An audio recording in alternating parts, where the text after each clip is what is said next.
Welcome to Dr. TSPR show. This is Dr. Tangella Shiva Prasad Reddy alias Dr. TSPR. Namaste, Adab, hello, and a warm welcome to Mr. Ravichandran ji, web crime analyst once again. Now this time he is going to discuss something which he has already been discussing all through in the company of his colleagues like Rajendran ji and Lokesh Babu, and himself appearing on at various times. Or criminality of some to loot the hard-earned money or fortune of innocent citizens. That is through various means. And one of those which he has been highlighting of late is cryptocurrency. Now RBI termed it as Ponzi scheme.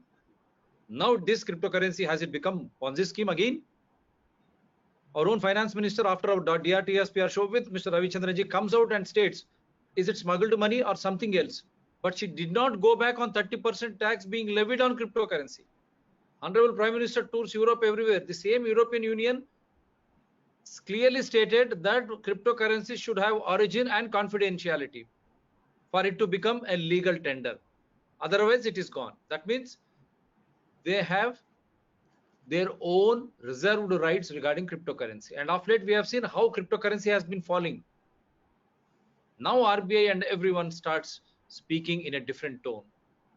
What is happening? क्या हो रहा है हमारे नागरिकों की मेहनत की कमाई के साथ? दिन में ही हम लखपति बन सकते हैं। कैसे? हम सब कुछ देखे हैं, ये स्कीम वो स्कीम, ये शेयर वो शेयर। अब सबसे ऊपर उभर के आया क्रिप्टो करेंसी। क्रिप्टो करेंसी भी नहीं है, वो क्रिप्टो कॉइन हम कहते हैं, क्यों करेंसी जो है लीगल होता है वो। लेकिन ये कहां से आ रहा है, इसके पीछे कौन है, कल के दिन कुछ हुआ, इसकी जिम्मेदारी किसकी है, ये कुछ ना पता। हम DRTSPR चैनल द्वारा, अतिथिगण रविचंद्रन जैसे लोग द्वारा आंकड़े के साथ, आधार के साथ ये गैर कानूनी है और किस तरह ये शो के बाद यूरोपियन यूनियन ने वापस वो बोला कि जिम्मेदार लोग और ये कहां से आविर्भाव हो रहा है, सब कुछ होना चाहिए वरना हम इसको नहीं देंगे। और यही बातें हमारे फाइनेंस मिनिस्टर ने, वित्त मंत्री ने बाहर आके कहा, क्या ये स्मगल्ड मनी है, ये कौन सी पैसा है? हम यही क्वेश्चन कर रहे हैं। जब ये कानूनी तौर पर कमाई नहीं दिखाई देता तो ये कमाई किस तरह की है? लूटा गया, किस तरह लूटा गया?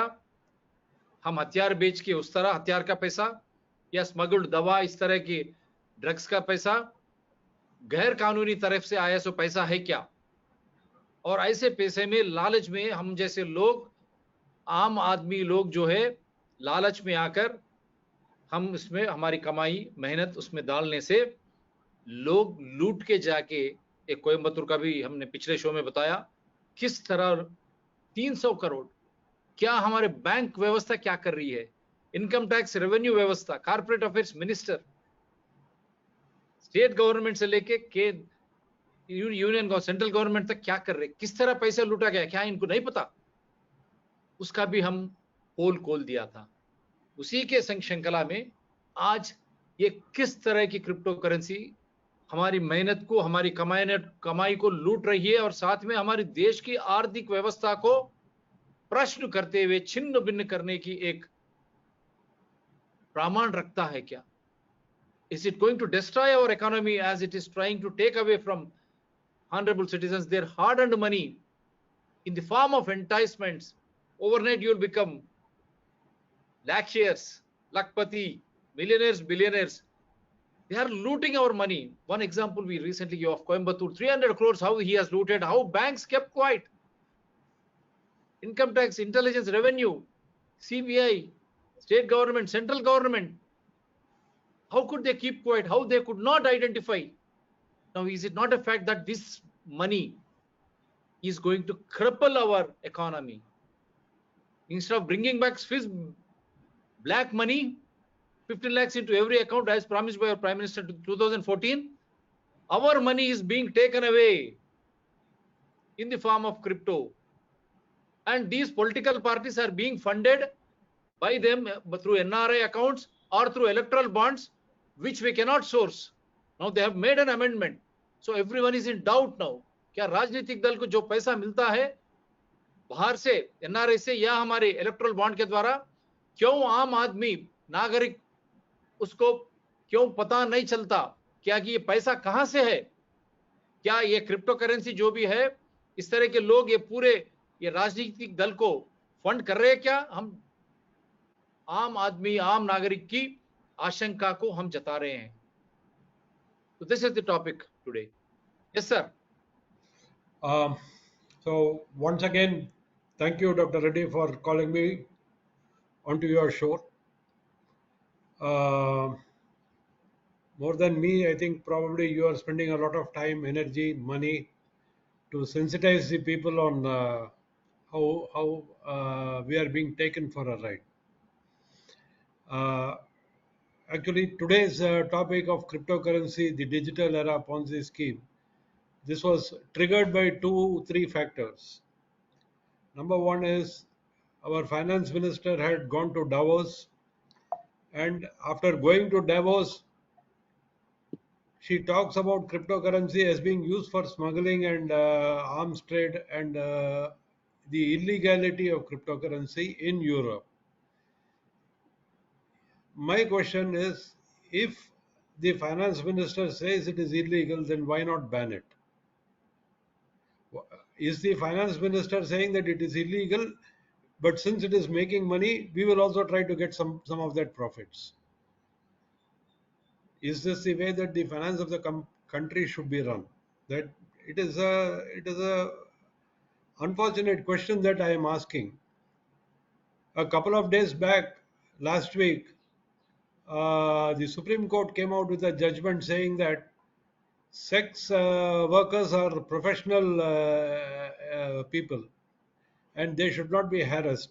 Or in other words, the Supreme Court has given legality to sex prostitution. Consensual sex for a consideration is now legal. So work from home has got a new dimension, a new definition now.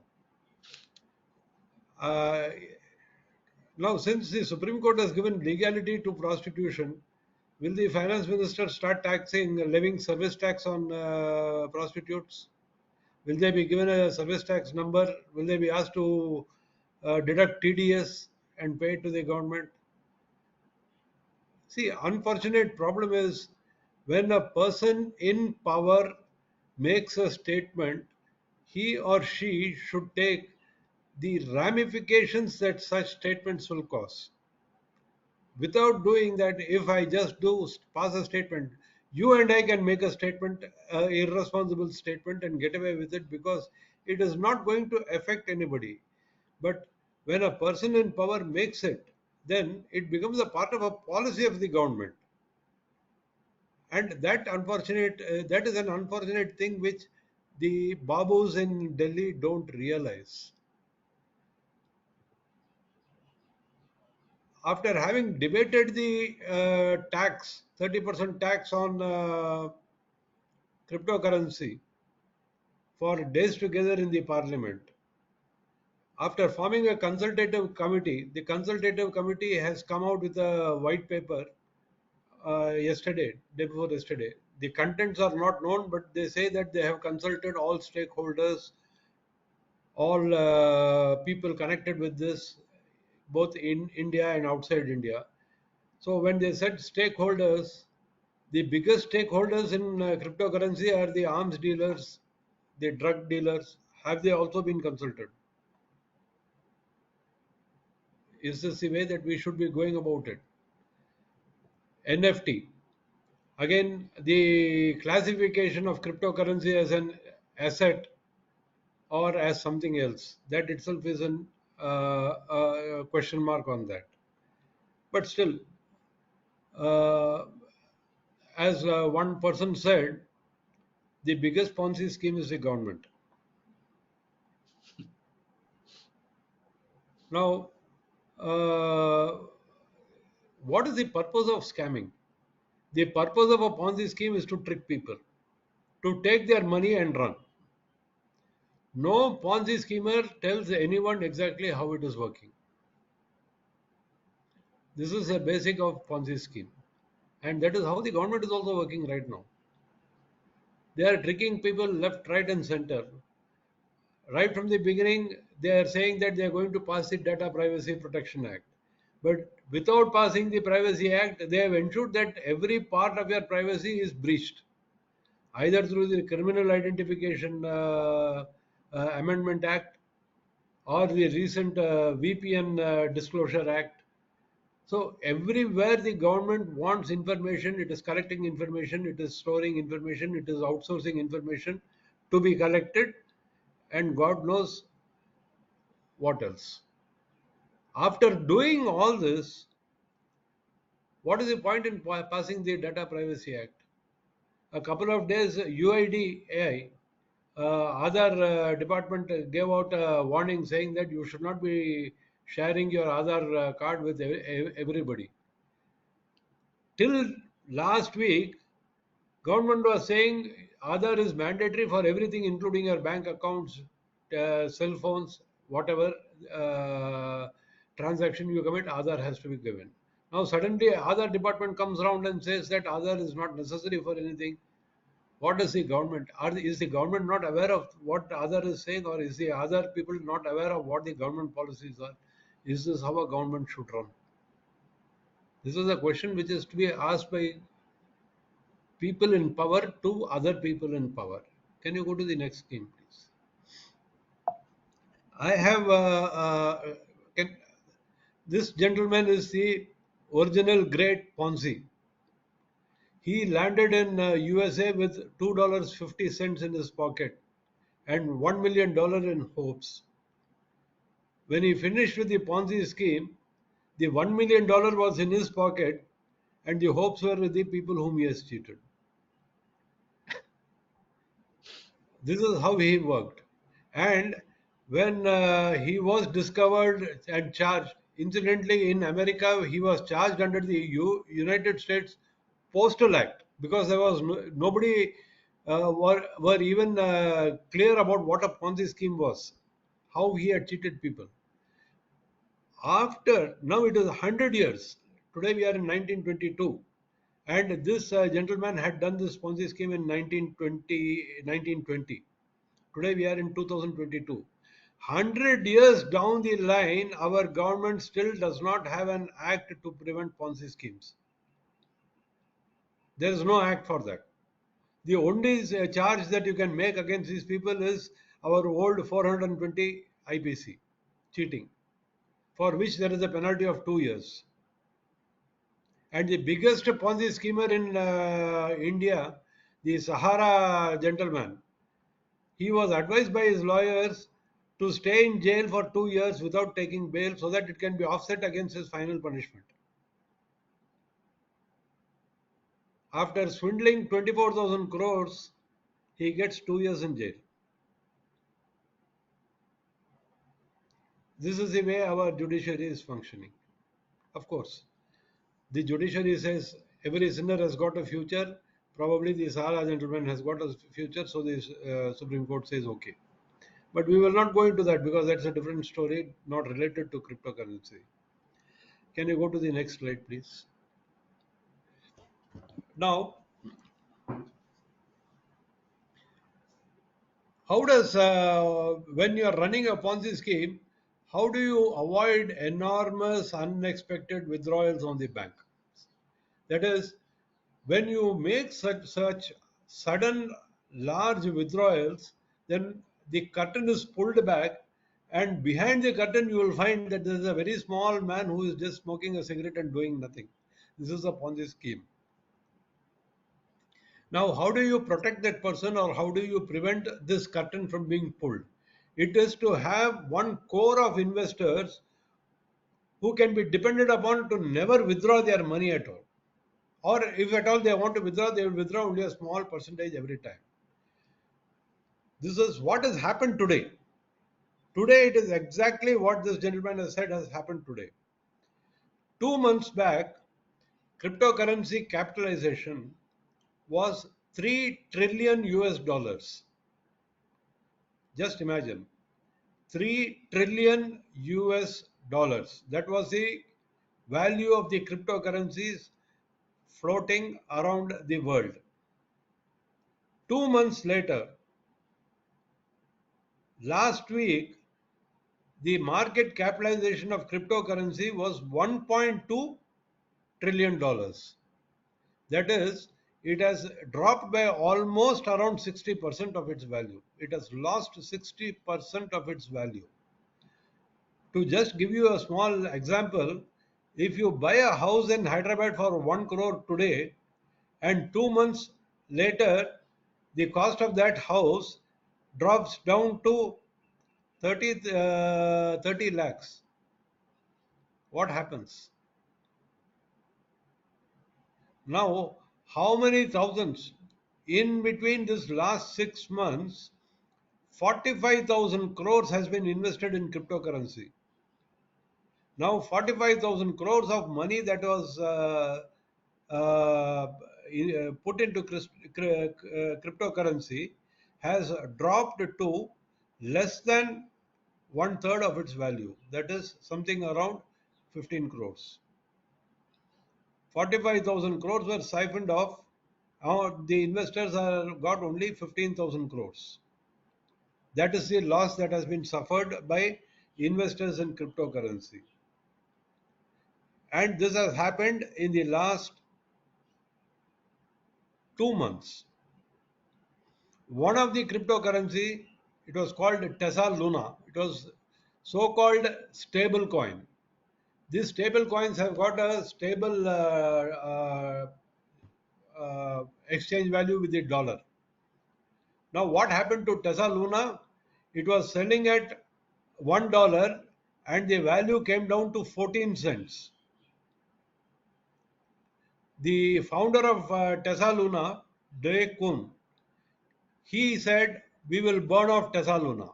Or in other words, we'll withdraw that money. That company has gone bankrupt. All those who have invested in Tesla Luna have gone bankrupt.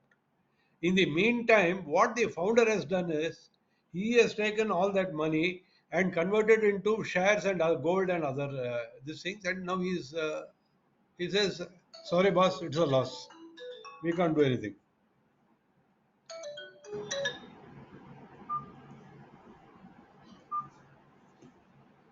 So what do you do now?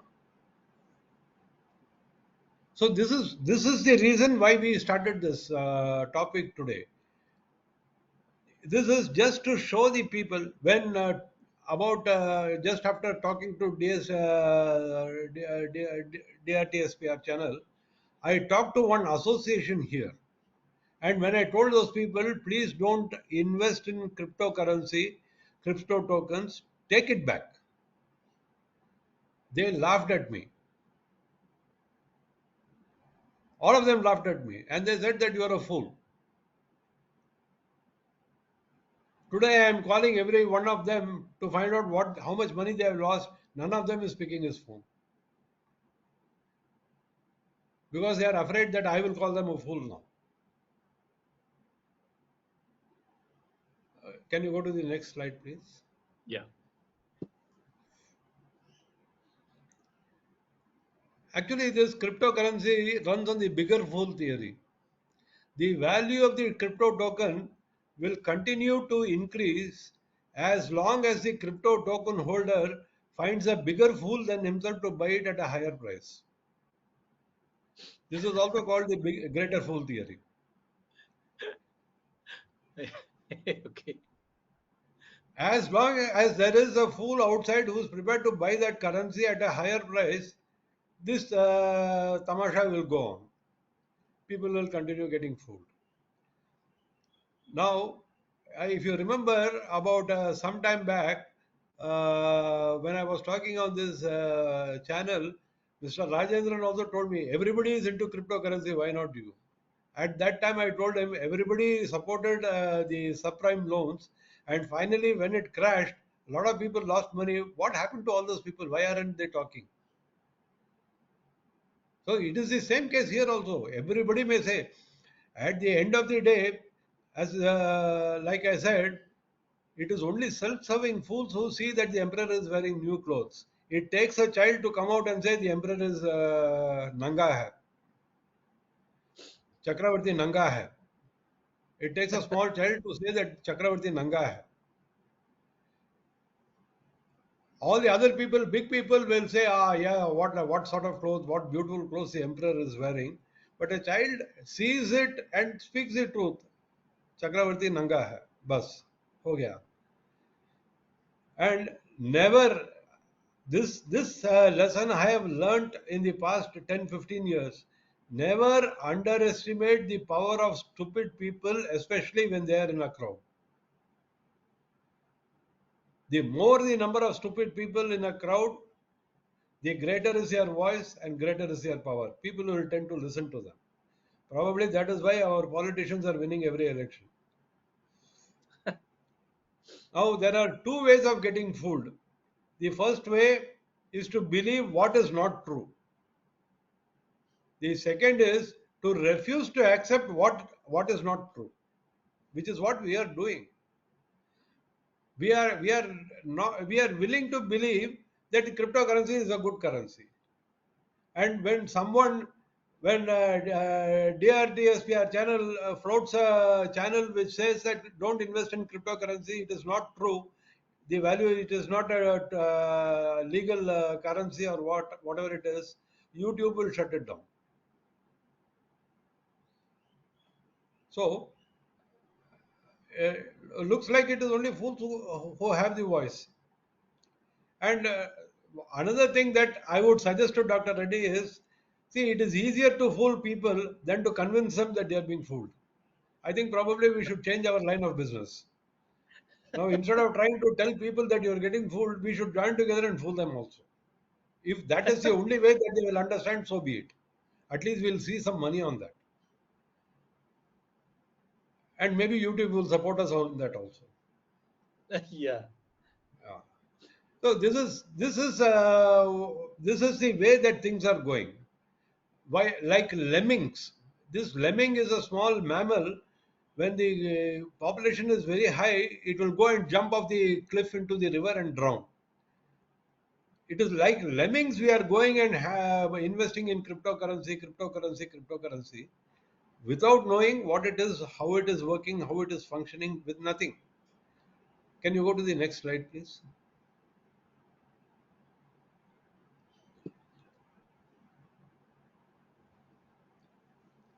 Those who forget history will tend to repeat it. In China, in 10th century, they made the paper currency as a representative currency. People started forging paper currency. That is, the first forger was from China. So they immediately withdrew it. In 1329, our own Muhammad bin Tughlaq in Delhi, he started issuing brass and copper coins to finance his capture of Deccan, invasion of the Deccan Plateau, Hyderabad, and all those places. Now he ran out of gold. So what he did was he started printing brass and copper coins and told the people, if you give this brass and copper coins, I will give you gold instead of that. A particular weight of copper coins, I will give you some weight of gold in that exchange. At one point, people started making brass and copper coins in their own houses. Every house became a mint, and everybody started manufacturing brass and copper coins and going and giving it to the emperor and getting gold instead. At one point, he found that there was more copper coins than gold, and then he stopped printing those coins. This is what has happened. Likewise, the French revolutionaries tried it by issuing assignats in France to represent the gold louis. That also was a failure.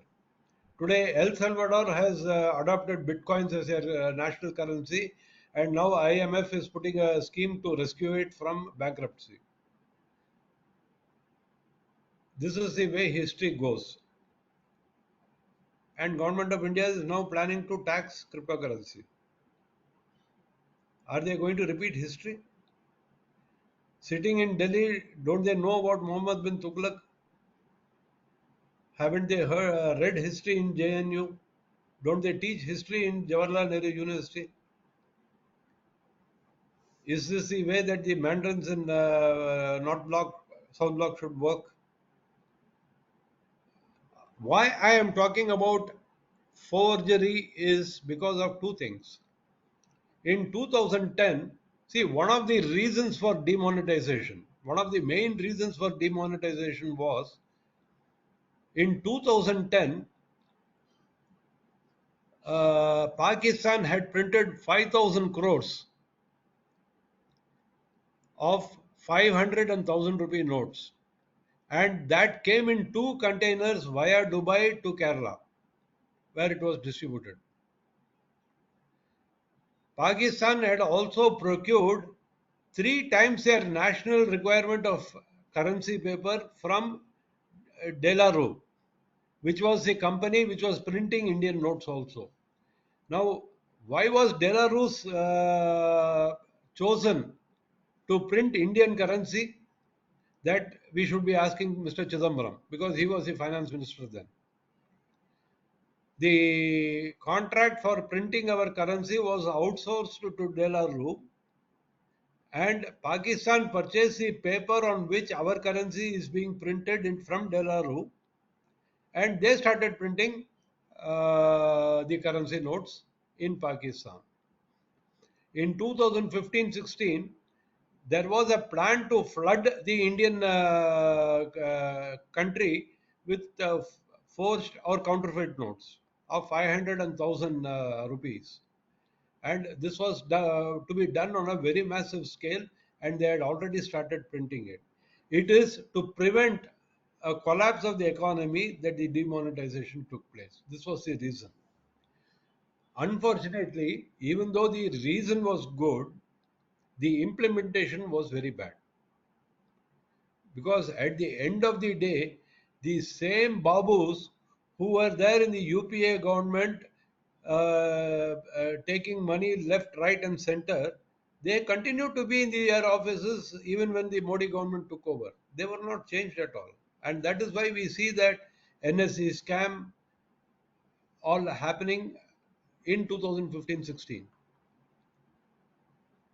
Now, the point is, when the finance minister talks about CBDC, that is central bank digital currency, which is to be issued, did no one tell her that if a digital currency can also be forged,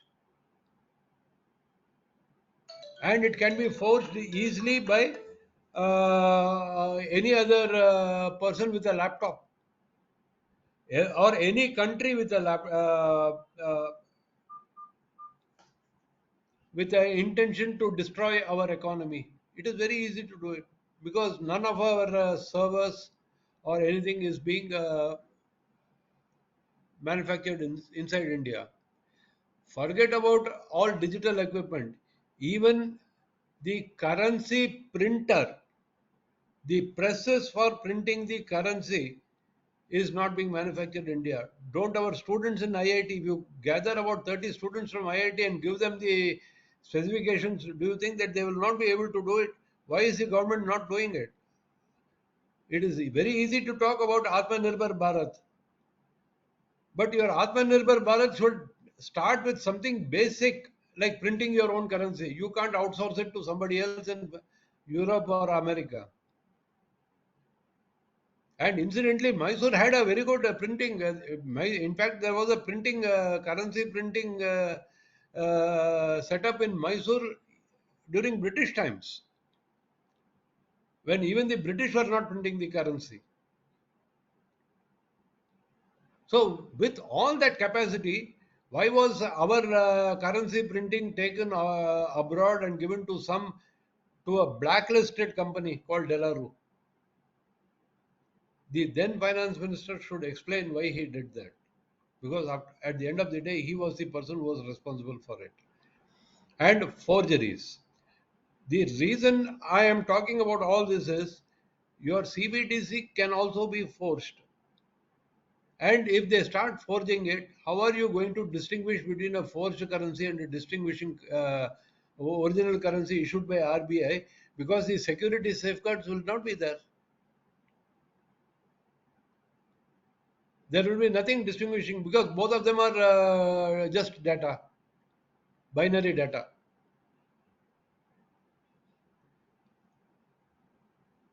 And how are they going to authenticate every transaction? That is another issue which nobody has thought about it. Just from the top of the hat, you would say, okay, we will issue CBDC or we will tax crypto assets. That doesn't solve the problem. Today, the government is boasting that it has got so many billions of rupees of digital payments happening every day, every month, and all that. How many of them are fraudulent? How many people have lost money in these digital payment scams? Why? Because banks do not have sufficient security features in place to authenticate every transaction. What is the point in my boasting that I am doing the maximum transaction when half of them are criminal transactions?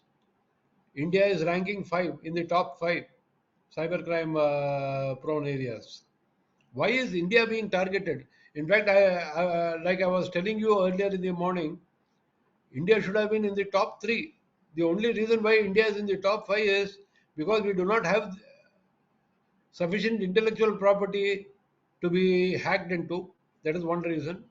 And second reason is bank accounts do not have 15 lakhs in their accounts. So nobody is willing to hack it, though nobody is interested in hacking it. In 1990s, when the Indonesian rupiah fell against the American dollar, what happened was people stopped forging Indonesian rupiahs because it was more expensive to print a forged counterfeit note than the original note. The value was higher. So they stopped printing Indonesian rupiahs. Now, in today's economic scenario, the American inflation rate is increasing. Stock market rates are falling. Now, this is another point of concern. When the stock market started falling, the value of the cryptocurrencies also started crashing. And as the dollar strengthened, the value of the bitcoins and other currencies started falling. Now, in this last 2 days, the stock markets are continuing to fall, but the value of the bitcoin is continuing to rise. The value of the crypto tokens are continuing to rise. How is it possible? Which means either someone is fixing the market or shorting on cryptocurrencies so that the value will raise. Like I said, there are bigger fools in the market who are prepared to increase the value of cryptocurrency by buying into it. Now we are looking at a bubble which is growing bigger and bigger, and eventually it is going to burst. And when it bursts, everybody is going to be affected. The global economy will go into a tailspin. This I am really scared of, because if you look at the Chinese economy, they have lost last quarter they have reported only about 3.5% GDP growth, which is unbelievable. So long, for the last 20 years, China has been clocking at 8% plus. Suddenly this year they are clocking 3.5, 3.4, 4.5, etc. Eventually, when this year is completed, it will be only 3.5. This is one aspect of it. Secondly, two rural banks in China have gone bankrupt. They are not able to pay the depositors. About 1 million depositors have lost their money in two rural banks in China. This is also unheard of, because all the banks are state supported. Why is the state not supporting these banks? These are small banks, no doubt, but still, a state run bank in China running out of money. There is a run on the bank and they have run out of money to pay the depositors. That is a very strong signal. The third one is the real estate bubble which has burst. China has got built too many houses, too many office complexes out of which almost about 60% of it is not occupied. Which means, what is the loss of money in that, invested in that, and what is the loss of interest on that? And Chinese real estate companies have defaulted on their loans in the last year, which is another surprising thing, because most of these companies are backed by the state. And apart from all this, the Chinese Prime Minister has come out and said that it is zero COVID policy has made zero economic policy in China, zero economic growth in China. A Prime Minister of the country says that there is zero economic growth in his own country, then we will have to sit down and think what is going to be the future. Because China is the supplier of major components to the world. If the Chinese economy collapses, then what happens to the rest of the world? This is one part of the story. European governments, they have agreed to pay in rubles to Russia. If you see the value of the Russian ruble to the dollar, American dollar, just before the war started, it was something in the range of 70 to 80 rubles per dollar. Today it is 55 rubles per dollar, which means that the ruble is stronger than what it was before the war. Which means the sanctions are not working. And that is why the US dollar inflation rate is going up in US. And because the inflation rate is going up, the US federal this thing is, they are increasing the interest rates in US. Because interest rates in US is going up, dollars are flowing from outside into the US market, which means liquidity is going up there. And if liquidity goes up, at some point the dollar is going to give way.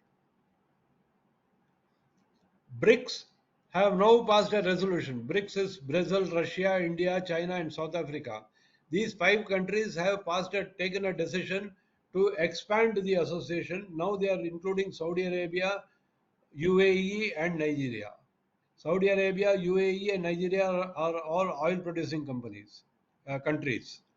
And if they are going to join the BRICS group, then in all probability these people will start trading oil in their own currencies. And in the 2 or 3 presentations made earlier, we had talked about the decline of the dollar. Now that is coming out now. Because these 5 countries have decided that they will do all their transactions within their own currencies, which means they are not going to take it in terms of dollars. So what happens to the dollar value? Now everybody says cryptocurrency will replace the dollar. Which cryptocurrency? There are 7,000 cryptocurrencies. Today, if you have an algorithm and you can know an algorithm for a cryptocurrency, you can prepare one. I can prepare one. So which cryptocurrency is going to replace the dollar? Is it going to be DRT, SPR cryptocurrency or Ravichandran cryptocurrency? Probably we should do it. Rajendran Probably we cryptocurrency. should do it. Probably we should do it. He's a banker. He's a banker. So we can have a DeSci cryptocurrency and ask him to issue cryptocurrencies. Yeah. So people believe that cryptocurrencies are going to replace. How can it replace the dollar? It has got no intrinsic value. It has got no universal acceptance. There is nothing unique about a cryptocurrency except the name. And it is dependent upon 1 or 2 persons. Yesterday, some months back, Tesla chairman Musk said Dogecoin is bad. The next day, the value of the Dogecoin dropped 50%. It's all stupidity, really. Yesterday, Tesla chairman Elon Musk says that you can purchase a Tesla car with Dogecoin. Today, it has gone up by 5%. So if one man sneezes, the world will get a cold. That is absolutely nonsense and trash. Currency trading should happen with real value. You should be legal and it should be real value. The real value, how there is no intrinsic value to that cryptocurrency.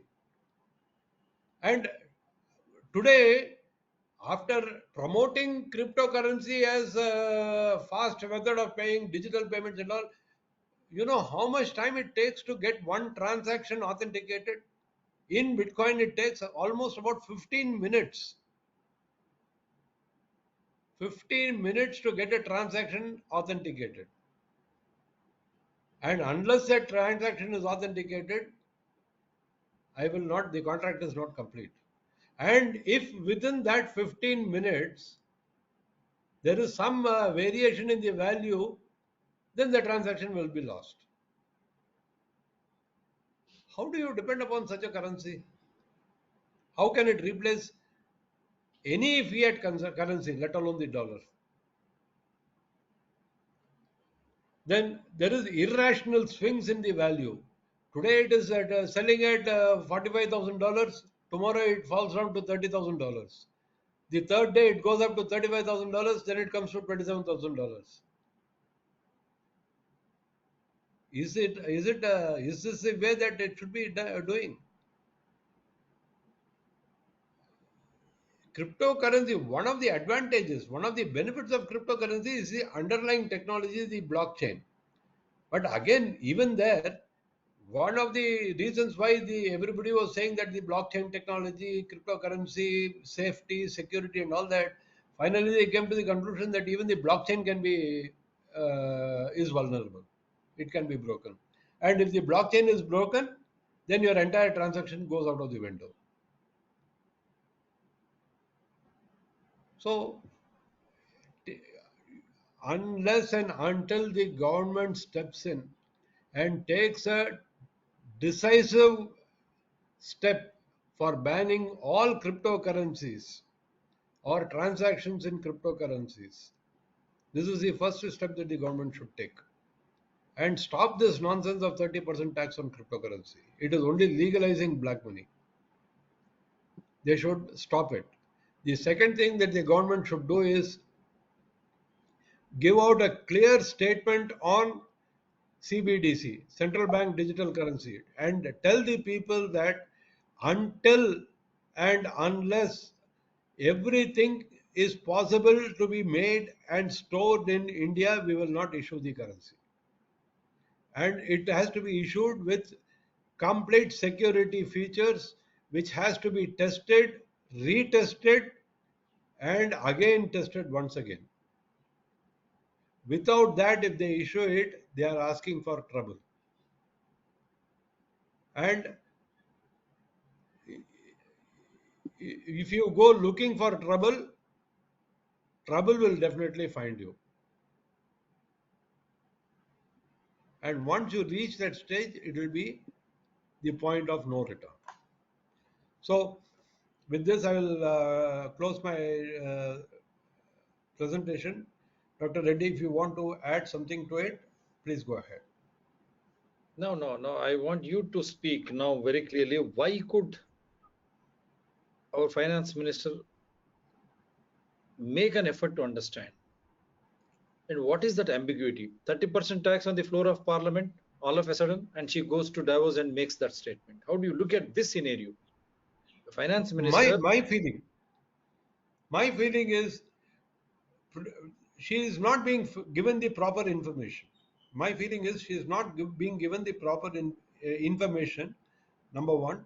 And two, she is not able to get the proper information by herself also. And probably she also has a mindset that cryptocurrency, because everybody is talking about cryptocurrency, maybe she also has a feeling that cryptocurrency is good. But if such is the case, how can she make a statement stating that entire Europe it is smuggled money and arms money? She shouldn't have done it. That's what I said. She shouldn't have done it. People don't think before they talk. She's under oath, no? She's on oath on Constitution of India. But even the judiciary does it. Representing people. Even the Supreme Court judges do it. So why not the finance minister? Okay. So even the Supreme Court judges are under oath of Constitution and they don't understand cryptocurrency. They don't understand it. They make statements saying every sinner has got a future. The other aspect, the RBI said it's a Ponzi scheme. Now we have seen the digital currency and all this stuff is going on. On one side, they say it is a Ponzi scheme, crypto. Then without defining what digital is it not confusing people? Yeah, it is confusing people. That is why I said, when two elephants fight, it is the grass which is getting trampled. When two elephants You fight. have got a organization of the RBI which is dealing with money, which is dealing with currency, which have got well-known economists on board, and they give you suggestions. Now, as a politician, and because you are just got a degree in economics, does not mean that you are an expert on economics. You have to listen. Unfortunate thing is 99% of the people don't listen. Every time everybody wants to show that they are the experts. That is why when you told me that I am an economist, I disclaimed that. I am not an economist. I am not even a cybercrime specialist. This is what even today I told the police. But yeah, I am not an expert on anything. I am just trying to use some common sense here and there. That's all. I am asking you also to use it. Some common sense in economy, some common sense in web crimes. Yeah. Say here and there. That's what. See, that's all. what a responsible citizen should do, because Article 51G asks you to become responsible. You are a responsible citizen, and that citizenry should understand this is for our own good. And we ourselves have to be blamed tomorrow because we are a constitution by ourselves, which people are forgetting. Unfortunately, we are represented by political parties representatives. They work on the taxes paid by us. That should be transparent and accountable, whether it is welfare or development. That means they are public servants, whether it is babus or politicians. And how is that people are forgetting that? And you have made them so big that you fear every constitutional body now. Exactly. Today, if I start criticizing the government, probably the enforcement directorate or somebody will be outside by knocking at my door. The police will put some cases on me and take me to jail. Today, that is what is happening in every state. Nobody can talk against the government. If I talk against the chief minister, they immediately apply the sedition law. What do you do then?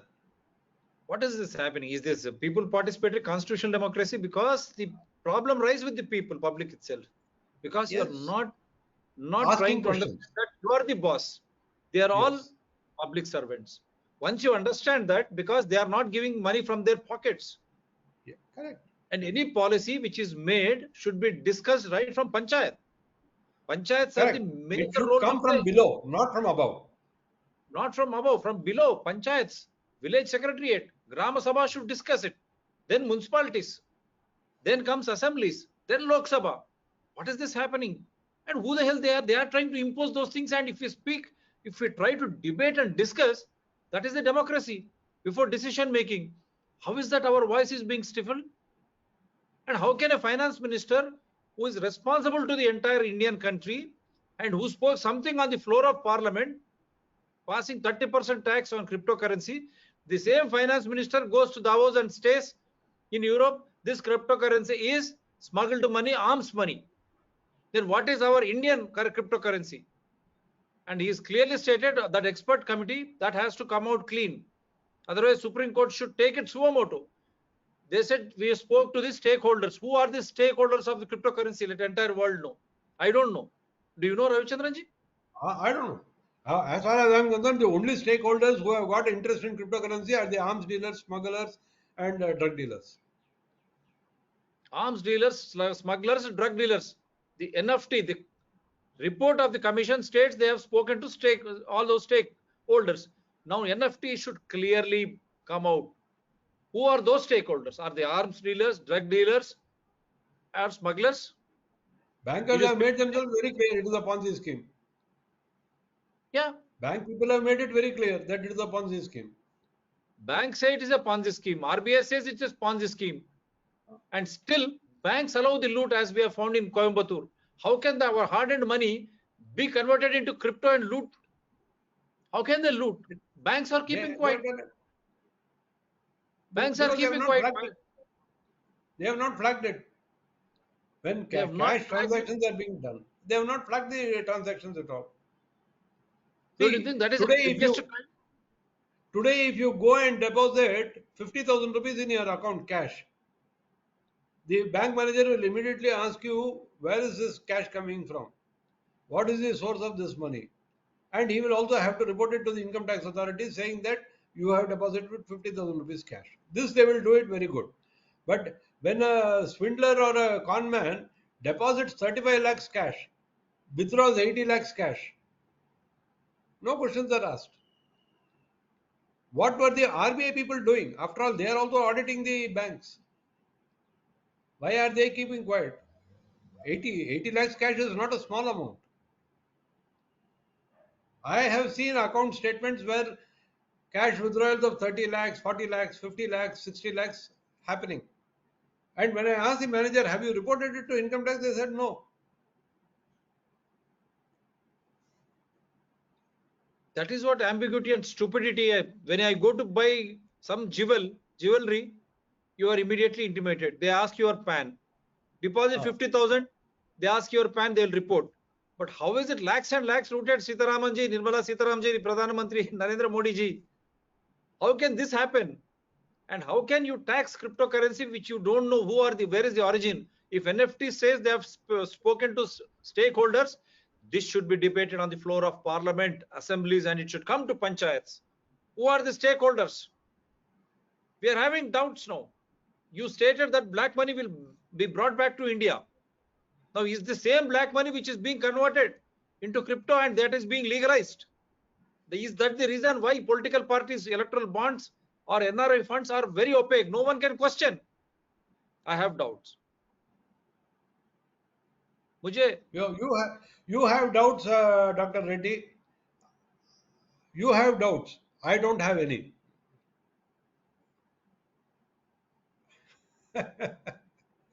I don't have any. Honestly speaking, I don't have any. I don't have any doubts why this is happening and where this money is going. I don't have any doubts.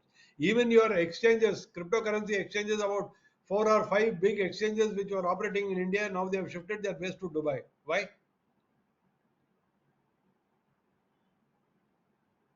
They have diversified their portfolios into shares and commodities. Why? Why aren't they investing in cryptocurrency? Why should they go to Dubai and invest in cryptocurrency or some other this thing? What happened? Why did they leave India and go? I don't have any doubts. तो सब कुछ साफ साफ नजर आ रहा है आज के डिबेट के बाद रविचंद्रन जी के साथ। क्या ये क्रिप्टो करेंसी इंडिया से 5 जो थे वो दुबई क्यों गए, और क्रिप्टो से अलावा वो दूसरी तरह क्यों ये पैसे क्रिप्टो का वैल्यू दूसरी तरह दूसरे के ओर क्यों जा रहे हैं?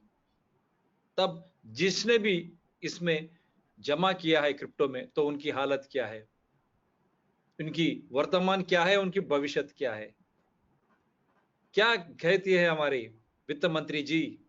30% टैक्स, 30% टैक्स यहां करती है क्रिप्टो करेंसी, और डावोस जाके बोलती है कि वहां पर यूरोप का जो भी क्रिप्टो करेंसी है वो पूरा स्मगल्ड मनी है, आर्म्स डीलर्स का। और एक क्या है भैया? ड्रग डीलर्स, आर्म्स डीलर्स और स्मगलर्स का पैसा है। और ये हमारे संविधान के ऊपर प्रमाण करके इन्होंने वित्त मंत्री बनाया। तो जब ऐसा है तो आप 30% टैक्स यहां पर इंडियन गवर्नमेंट क्रिप्टो करेंसी पे कैसे डाला? तो आपको पता था ये पैसे स्मगल्ड पैसा है, ड्रग्स का पैसा है, आर्म्स का पैसा है? क्या हमको साफ कीजिए। और एनएफटी जो कमीशन बैठा कल रिपोर्ट जो दिया है, उन्होंने बोला कि हम सभी स्टेक होल्डर से जो भी क्रिप्टो करेंसी के प्रतिबंध है उनसे हमने बात किया, तो हम उनसे व्हाइट पेपर चाहते हैं। ये डिस्कशन पार्लियामेंट में होना, लोकसभा में, विधानसभा असेंबलीज में और पंचायत में भी होना चाहिए। कौन से ये स्मग डीलर्स हो या ड्रग डीलर्स हो या आर्म्स डीलर्स, किससे स्मगलर्स, किससे आपने बात किया है? क्योंकि वित्त मंत्री ने एक साफ स्टेटमेंट किया है वहां पर। तो आप इन सभी लोगों से बात किया, ये गैर कानूनी धंधे हैं या नहीं? तो इन सभी से किस तरह बात किया? ये लोग कौन थे?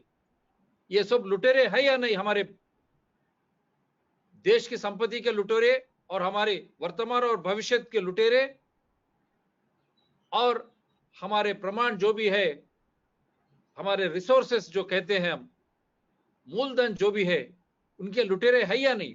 तो उनसे आप किस तरह बात किया है? क्या ये कानूनी है? गैर कानूनी नहीं है ये। जब आप संविधान के ऊपर प्रमाण करके आपने शपथ लेके आपने देश को चलाने की जब वादा की है, तो इस तरह लोग इनके लोगों के साथ क्यों बात कर रहे हो और क्यों उनको छूट दे रहे हो आप? ये नागरिक से ना इंसाफी नहीं है क्या? नागरिक की कमाई आप इस तरह से लुटा जाए, जो कौन है वो, कहां से आ रहा, किधर से आ रहा और किस तरह वो इसकी ट्रेडिंग करेगा। जो भी 5 बचे लोग, वो लोग दुबई चले गए और दुबई से वहां पर फिर वो वहां से दूसरी ओर जा रहे हैं। लेकिन यहां एनएफटी कहता है कि हम सभी लोगों से बात किया है। वित्त मंत्री जी ने दावोस में कहा कि ये यूरोपियन कंट्रीज का क्रिप्टो करेंसी जो भी है वो ड्रग्स का है, स्मगलर्स का है और आर्म्स का है। तो ये है, इसीलिए हम कहते हैं कि आरबीआई जो बोला कि पॉन्जी स्कीम है, आरबीआई क्यों चुप है? लाखों रुपया या लोगों के बैंकों से उड़ के बाहर जा रहा है और उसको क्रिप्टो तहत कन्वर्ट किया जा रहा है। आरबीआई भी साइलेंट। और सुप्रीम कोर्ट ने जो एफिडेविट गवर्नमेंट और आरबीआई ने फाइल नहीं किया, इसीलिए उन्होंने भी क्रिप्टो करेंसी को छूट दिया है। क्या ये सब मिलकर हमारे आर्थिक व्यवस्था को छिन्न भिन्न होने से बचा सकते हैं क्या? अभी देख रहे हैं आप, इतनी कीमती हो गई हमारी जिंदगी। बाहर जाना कीमती, चाल दावल कीमती, बच्चों की परवरिश कीमती, बच्चों की पढ़ाई कीमती, हॉस्पिटल जाओ कीमती है, कपड़े खरीदना कीमती है, चप्पल खरीदना कीमती है, हमारा रहन सहन भी कीमती है और हवा भी। क्योंकि लोग अब फिर और एक नया डर सरकार ने, मास्क पहनो। तो हमारी जिंदगी बदतर हो गई, जिंदगी कीमती हो गई। जिंदगी हमारे हाथ से जब दूर चले जा रही है, तो नागरिक को क्या करना चाहिए? प्रश्न कीजिए, क्योंकि आप एक नागरिक हो, आप खुद संविधान हो। हमने अपने संविधान अपने आप को सौंपा है, इसीलिए हम संविधान है। ये ऊपर से नीचे तक ये सब हमारे सेवक है। बाबूस हो या राजनीतिक करने वाले हो, ये हमारे सेवक है। डरिए मत। अगर आप आज डरे, अब इधर बाएं दाएं देखिए आपके बच्चे, उनका भविष्य क्या होगा? If you fear, if you don't start questioning about this loot of our resources, our hard-earned money being siphoned away in the form of cryptocurrency, the same finance minister says this European Union, this entire cryptocurrency belongs to drug dealers, arms dealers, and smugglers. Then what about the Indian 30% tax on cryptocurrency? And then NFT says it has spoken to all stakeholders. That means did they speak to these smugglers, drug dealers, arm dealers? Is it not illegal? Loot of our resources, our money, so that our economy is dwindled. Every citizen will get affected. Already costly life, everything costly, food costly. Farmer is not getting benefited, nor we are getting benefited, but it has become costly. Is that money going to cryptocurrency? ये महंगाई का जा किसान ना खुश है या हम खुश है? फिर ये पैसा पूरा क्रिप्टो में जा रहा, बीच वाले कौन है? ये क्रिप्टो लोग है क्या? उन्हीं के लिए सरकार काम करता है क्या? Is the government working for those middlemen who are looting our money and investing in crypto? So government has to come out clean. Discussion should start from panchayat to लोक सभा। पंचायत से लेकर लोकसभा तक इसके ऊपर चर्चा होनी चाहिए। और इन्होंने किस तरह ये टैक्स दिया है और किस तरह डावोस में स्टेटमेंट वित्त मंत्री दिया है, और ये एनएफटी कमीशन जो है क्रिप्टो करेंसी के ऊपर बैठा है, इन्होंने किन किन से बात करी है और ये पैसा कहां से आया और इसका मूल स्वरूप कौन है, ये सब कुछ बताना चाहिए। क्योंकि हमारे शेयर्स में पैसा किस तरह लूटा गया और बैंक किस तरह लूटे गए और हमारे लोन्स लेके कैसे हमारे बैंक्स को बर्बाद किया है और हमारे फाइनेंसेस को लूट के किस तरह हमारे को बर्बाद किया है, ये आप सोच में रखिए। और क्या बर्बादी आप देख रहे हैं श्रीलंका, क्या हो रहा श्रीलंका में, उस तरह की भारत में भी होना चाहिए। If you don't wake up, look here and there, your children's future will be put at stake. Don't forget Sri Lanka, what is happening there. should India also go that way? So it should be a wake-up call for all the Indians. And think before you invest your hard-earned money. You can never become multi-millionaire or billionaire overnight without doing anything. How can you become? Then how can your currency become like that? If you invest 1 rupee, how will it become 100 rupees? Think. So this is for today, and we keep continuing to come with latest on these things also. And there is another big one, because Data Privacy Act is not there, still to be done. But Criminal Procedure Act has been amended, not to allow people to speak. And then the other data services, they are also being taken hold by the government. So there is no question of privacy by any individual tomorrow. We are going to come up with that in next series. But keep writing to right from Chief Justice, President, to Prime Minister, to Chief Minister, all political parties heads, and all those institutions, whether it is CBI, Comptroller and Auditor General, whoever matters, keep writing, become sensitized, create awareness, not just yourself, your family, your children tomorrow, they are the stakeholders. Only that way we can protect our interests, our life, our health, and our wealth also now. Our life, our health, our wealth is in our hands. If you let it go, नागरिक सोचिए, हमारी जिंदगी, हमारी स्वास्थ्य, और साथ में हम जो कमाते हैं, हमारी आर्थिक व्यवस्था, ये हमारे हाथ में होनी चाहिए. अगर आप ना सोचे, जिस तरह कोरोना का हुआ, साथ में क्रिप्टो के साथ भी हम लूटे जाएंगे. सोचिए. And for all the Indians, we say Sukha Nidra Shubharatri. For the world over, good morning, good afternoon, and good evening. It should be a wake-up call for you also, not just India. Think twice before you give away your hard-earned money or fortune to be looted by some whose identity is not known, confidentiality never matters, and the way the cryptocurrency has fallen down, now you are the better judge. So आप ही जिम्मेदार है, आप ही सोचिए. हम सही समाचार देना चाहते हैं आधार के साथ. सोचना आपका जिम्मा है, निर्णय लेना आपका अधिकार है. Thank you, sir. Take care. Bye. Thank you, sir.